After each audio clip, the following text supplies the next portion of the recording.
আসসালামু আলাইকুম সম্মানিত প্রিয় দর্শক। আজকের এই ভিডিওটার মূল উদ্দেশ্য হলো তারেক রহমান গত 11 সরকারের পর 111 সরকারের পর যখন দেশ ত্যাগ করেন এবং দেশ থেকে আপনার চলে যান, তখন কি মুচলেখা দিয়ে চলে গেছিল নাকি এটা একটা মিথ্যা গুজব, হাসিনার একটা নেগেটিভ সৃষ্টি করছিল? সেই নেগেটিভ নিয়ে এখন গুপ্ত আওয়ামী লীগ জামাত শিবির একটা চক্রান্ত এবং একটা নেগেটিভ সৃষ্টি করার চেষ্টা করছে। এটা নিয়ে একটু বিশ্লেষণ করব এবং এর সত্যতা যাচাই করে আপনাদের কাছে উন্মুক্ত করার চেষ্টা করব। 111 সরকারের সময় আপনারা সবাই জানেন, এটা সবাই দেখছেন যে বর্তমান প্রধানমন্ত্রী জনাব তারেক রহমানের উপর কীরকম নিপীড়ন, অত্যাচার ও শারীরিক নির্যাতন করা হয়েছে। এর পরবর্তী স্বৈরাচার হাসিনা ওনাকে দেশ ত্যাগের একটা ত্যাগ করার জন্য একটা মানে গুপ্তভাবে উনাকে দেশ ত্যাগের জন্য বাধ্য করা হয়েছিল। পরবর্তী ওনাকে বলছিল যে মেরে ফেলা হবে এবং এরকম একটা বলছিল। পরবর্তী তিনি দেশ ত্যাগ এবং চিকিৎসার জন্য দেশের বাইরে চলে যান। পরবর্তী তাকে ব্ল্যাক আউট করা হয় বাংলাদেশ থেকে।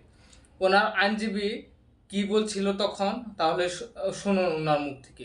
বাংলাদেশের সবচেয়ে চালাক আপিল কমিশনের রায় তাকে জামিন দিয়েছে, ব্রিটেনে যাওয়ার জন্য অনুমতি দিয়েছে। আর ওনার মুখ থেকে তো শুনলেন উনি কি বলল।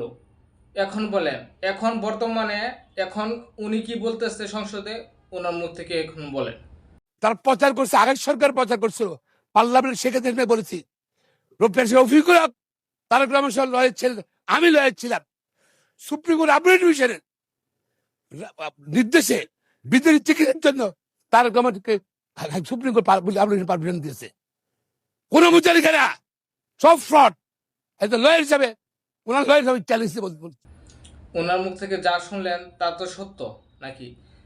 এরপর জামাত শিবিরের কুলাঙ্গার এবং বট বাহিনীরা কি বলে, তাদের কিছু বক্তব্য শুনে।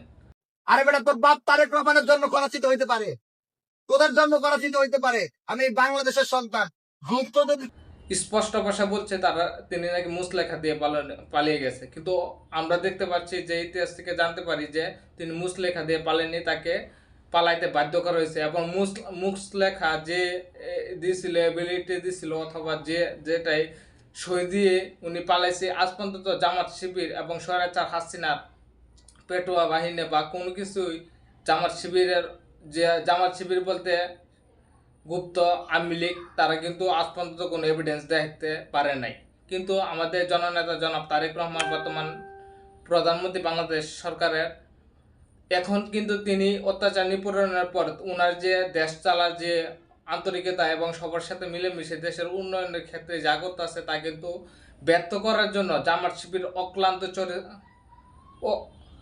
শিবির অক্লান্ত পরিশ্রম করেও ব্যর্থ হতে পারছে না। তার জন্য একটা টার্ম কার্ড ব্যবহার করছে যে তারেক রহমান নাকি দেশ থেকে মুচলেখা দিয়ে পালাইছে, কিন্তু মূলত কিন্তু এটা না। এই শিবিরের কুলাঙ্গার সন্তানেরা যারা আজকে যে তারেক রহমানকে নিয়ে প্রশ্ন করে, এই কুলাঙ্গাররা কিন্তু এতদিন ছাত্রলীগের সাথে মিলেমিশে দেশের ভিতর অত্যাচার নিপীড়ন যত ছাত্রলীগের অপকর্ম ছিল তারা করছে। এখন বর্তমানে তারা শিবির হিসাবে আত্মপ্রকাশ করতে ভয় পাচ্ছে, কারণ শিবির হিসাবে যদি আত্মপ্রকাশ করে তখন তাদের পুরাতন চেহারা, তারা যে ছাত্রলীগ এবং আওয়ামী লীগের পেটোয়া বাহিনী ছিল, তারা প্রমাণ হয়ে যাবে। তার জন্য তারা গুপ্ত থেকে এবার রাজনীতি করতে চায়। কিন্তু বাংলাদেশের মানুষ আজ গুপ্ত রাজনীতি পছন্দ করবে না এবং গুপ্তদেরকে সঠিক বিচার এবং সঠিক ভাবে রাজনীতি করতে হবে। যদি বাংলাদেশের রাজনীতি করে, না হয় তাদেরকে একবারে বিলুপ্ত এবং একবারে নিঃশ্বাস করে দেওয়া হবে ইনশাল্লাহ। বাংলাদেশ জাতীয়তাবাদী দল এমন একটা দল যে কোনো স্বার্থে যে কোনো ফসলে আপসী নেত্রী বেগম খালেদা জিয়ার মতো বাংলাদেশের আদর্শ এবং বাংলাদেশের নীতি এবং বাংলাদেশকে ওন করে, বাংলাদেশের সংবিধান এবং গণতন্ত্রকে ওন করে দেশ পরিচালনা করছে, সামনে করবে। আর আগে যারা দেখছেন বেগম খালেদা জিয়া এবং জিয়াউর রহমানের সরকার, এরকমই হবে ইনশাল্লাহ। আমরা দোয়া করি বাংলাদেশ জাতীয়তাবাদী দলের চেয়ারম্যান জনাব তারেক রহমানের নেতৃত্বে, আমাদের বর্তমান প্রধানমন্ত্রী ওনার নেতৃত্বে বাংলাদেশ এগিয়ে যাবে এবং সেই বট বাহিনী কুলাঙ্গার যারা সন্তানদের সব অপশক্তি এবং অপরাধ এবং যত চক্রান্ত আছে সবগুলো বিপুল হবে এবং নির্মূল হবে ইনশাল্লাহ। বাংলাদেশের মানুষ যদি বাংলাদেশ সরকারকে সহযোগিতা করে, এমন পট বাহিনী এবং কুলাঙ্গার সন্তান দ্বারা কোনো এফেক্টই পড়বে না। ইনশাল্লাহ সবাই বাংলাদেশ সরকারকে সবাই সহযোগিতা করবেন। আর এরকম ভিডিও এবং নেগেটিভ ভাঙার জন্য আমরা সর্বনিয়ত ভিডিও বানিয়ে থাকি। সবাই আমাদের চ্যানেলটা এবং পেজটা ফলো দিয়ে এবং সাবস্ক্রাইব করে পাশে থাকবেন, আমাদেরকে সাপোর্ট করবেন। ধন্যবাদ সবাইকে। আসসালামু আলাইকুম।